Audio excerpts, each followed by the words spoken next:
हमने स्टडी करना है सिग्निफिकेंसेस ऑफ नॉन मेटल्स। इससे पहले हम लोग स्टडी कर चुके हैं नॉन मेटल्स के बारे में कि नॉन मेटल्स क्या करती हैं, नेगेटिव आयंस बनाती हैं बाय गेनिंग इलेक्ट्रॉन्स। अब आज हमने स्टडी करना है कि ये जो नॉन मेटल्स हैं इसमें हम प्रॉपर्टीज़ को भी स्टडी कर चुके हैं, फिजिकल प्रॉपर्टीज़ हैं, केमिकल प्रॉपर्टीज़ हैं, किस तरह से ये हैलोजेंस के साथ रिएक्ट करती हैं, ये सारा कुछ हम स्टडी कर चुके हैं। आज हमने स्टडी करना है कि ये जो नॉन मेटल्स हैं इनकी हमारी ज़िंदगी में क्या अहमियत है या क्या रोल प्ले कर रही है। अब सबसे पहले इसका जो रोल है, पहले हम देखेंगे कि ये जो नॉन मेटल्स हैं इसमें पहले हम देखेंगे इम्पोर्टेंस ऑफ ऑक्सीजन।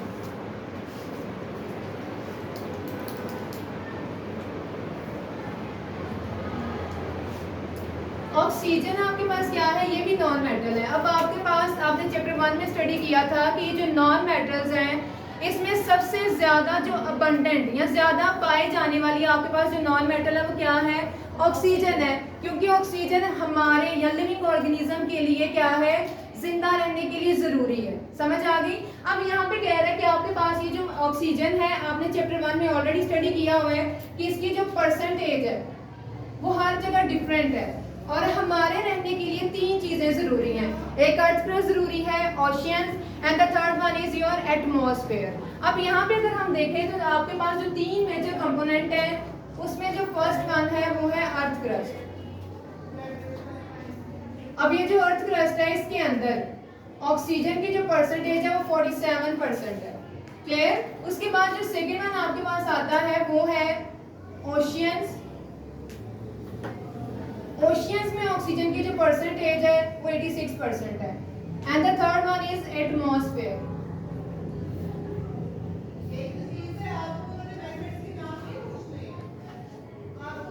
अब यहाँ पे जो थर्ड वन आपके पास आता है वो है एटमॉस्फेयर। तो एटमॉस्फेयर के अंदर जो ऑक्सीजन की परसेंटेज है वो कितनी है, 21% है। उसके बाद नेक्स्ट यहाँ पे वो कह रहा है कि सेकंड आपके पास जो नॉन मेटल है दैट इज नाइट्रोजन। वो भी क्या है, इम्पोर्टेंट है क्योंकि आपका जो एटमॉस्फेयर है उसके अंदर क्या है कि कुछ चीज़ें ऐसी होती हैं जो कि क्या करती हैं, जल्दी से आपको पकड़ती हैं या कहीं पे आग लग जाती है तो आपका ये जो एटमॉस्फेयर है उसके अंदर जो नाइट्रोजन है वो क्या करती है, अपना रोल प्ले करती है। क्लियर है। अब यहाँ पे कह रहा है कि ये जो आपके पास परसेंटेजेस हैं इसको जो मेंटेन करने के लिए कि जितनी भी नॉन मेटल आपके एटमॉस्फेयर के अंदर प्रेजेंट हैं उनको मेंटेन करने के लिए यहाँ पे कुछ साइकिल्स हैं। जैसे आता है वाटर साइकिल, ऑक्सीजन साइकिल है, नाइट्रोजन साइकिल है। क्लियर है। अब यहाँ पे कह रहा है कि ये जो आपके पास आपके एटमॉस्फेयर के अंदर नॉन मेटल्स प्रेजेंट हैं तो वहां पे ये क्या करता है, ये जो आपके पास नॉन मेटल है उसको बैलेंस करता है। ये जो साइकिल्स हैं ये आपने आई गेस जो बायो वाले स्टूडेंट उन्होंने स्टडी किया होगा, वाटर साइकिल वगैरह, ऑक्सीजन साइकिल या नाइट्रोजन साइकिल आपने सारे ही स्टडी किए हुए हैं। क्लियर है। उसके बाद हमारे पास जो सेकंड आती है, सेकंड इसका रोल हम देखेंगे इन लिविंग ऑर्गेनिजम्स।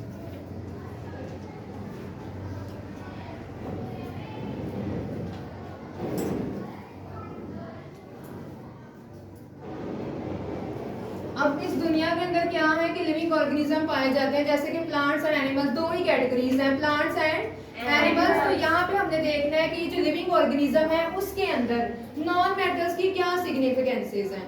अब आपको भी पता है कि ये जो नॉन मेटल्स हैं ये प्लांट्स के अंदर भी जरूरी है। जैसे कि हम यहाँ पे बात करें ऑक्सीजन की और यहाँ पे क्या है, कार्बन डाइऑक्साइड है।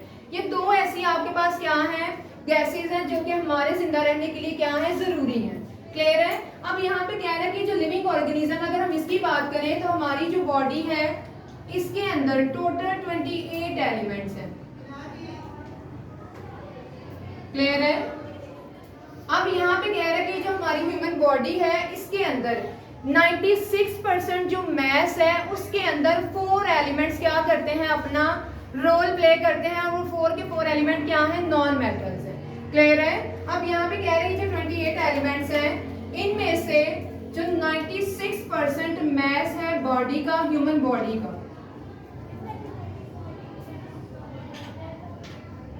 Mass of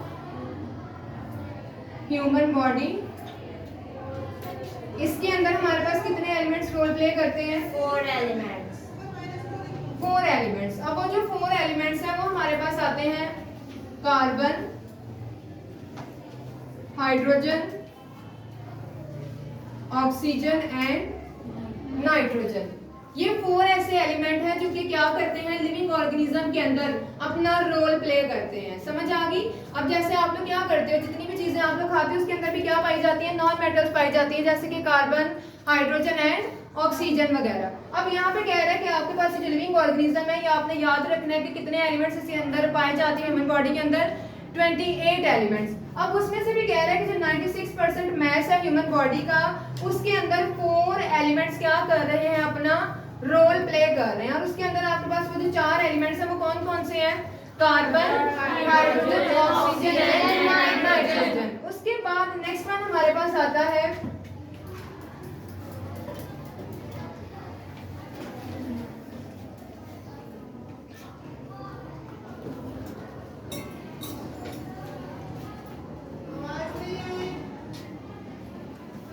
third one. हमारे पास आता है कि जो नॉन मेटल्स हैं इनका जो रोल है थर्ड वन, वो आपने देखना है for the existence of life. ये जो हमारी लाइफ है, यहाँ पे हम जो एग्जिस्ट कर रहे हैं उसके अंदर नॉन मेटल्स का क्या रोल है।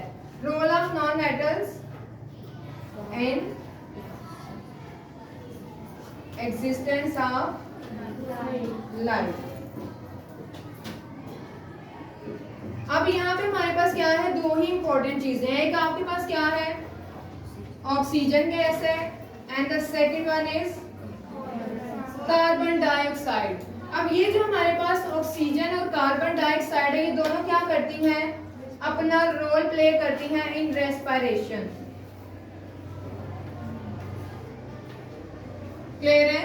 अब यहाँ पे अगर हम बात करें रेस्पिरेशन की, तो ये जो आपके पास ऑक्सीजन है ये कहाँ से आती है, प्लांट से आती है। कैसे आती है कि जब आपके पास ये प्लांट्स क्या करते हैं, कार्बन डाइऑक्साइड और वाटर आपस में रिएक्ट करते हैं, तो रिजल्ट में आपके पास आती है शुगर प्लस ऑक्सीजन आती है।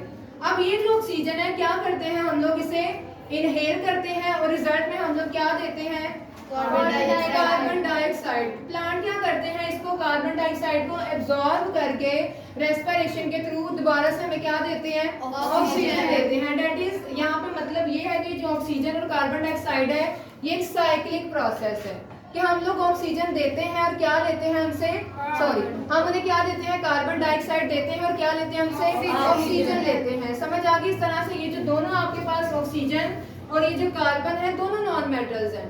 समझ आ गई। इस तरह से क्या करती हैं, अपना रोल प्ले करती हैं इन existence of life. And the fourth one यहाँ पे आपके पास आता है मेंटेनेंस ऑफ द बॉडी। कि ये जो नॉन मेटल्स हैं ये हमारी लाइफ को किस तरह से मेंटेन करती है।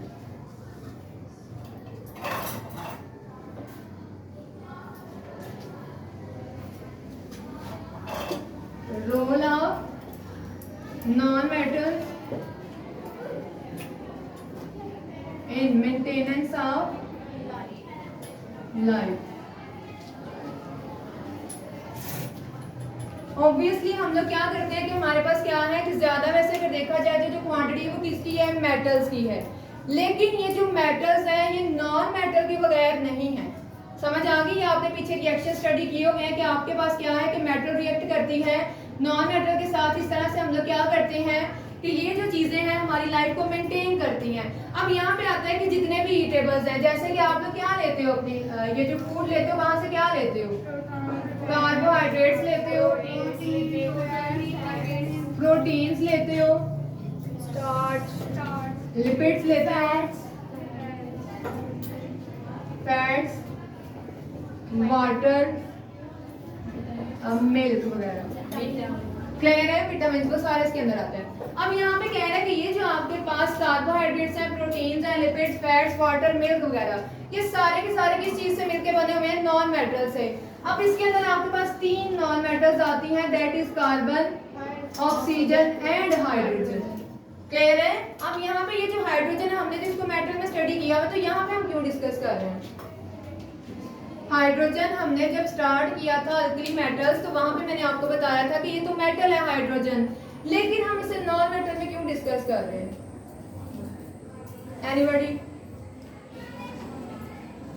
गर्ल्स यहाँ पे क्या है कि ये जो हाइड्रोजन है इसके वैलेंस शेल में कितने इलेक्ट्रॉन होते हैं,